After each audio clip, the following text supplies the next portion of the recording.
Sanibonani ekhaya lamaphupho. Uma umusha kule channel ngicela ushaye usubscribe. Namuhla sizokhuluma ngokuphupha inkalankala.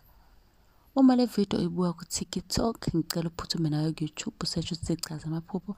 Ngenze ukuthi impendulo yakho umbuzo wakho usuphenduliwe.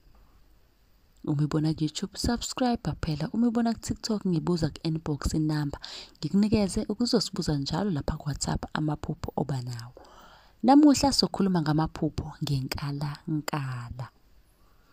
Uma uphupha ukuthi ubona inkalankala lokho kusho ishwa ukuthi ke lisendleleni liza kuwena, ikakhulukazi ke uma kungekudala unohambo ngaphezulu kwamanzi.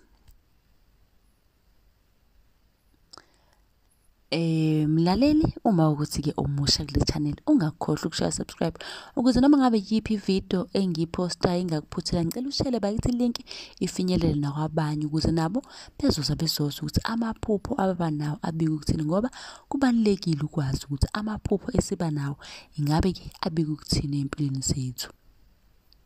Uma ukuthi buka ku TikTok ngiyatholakala usearch ukuthi chaza amaphupho, uzofica inqwaba ama-video obese ke uyangi-inboxa usho ukuthi mina ngicela inamba bakithi ngihlezi ngiphupha, ngicela ukubuza ku WhatsApp, ungibhalele ku WhatsApp ngazo zonke izinsuku. Ku YouTube search ukuthi chaza amaphupho. Nisale kahle.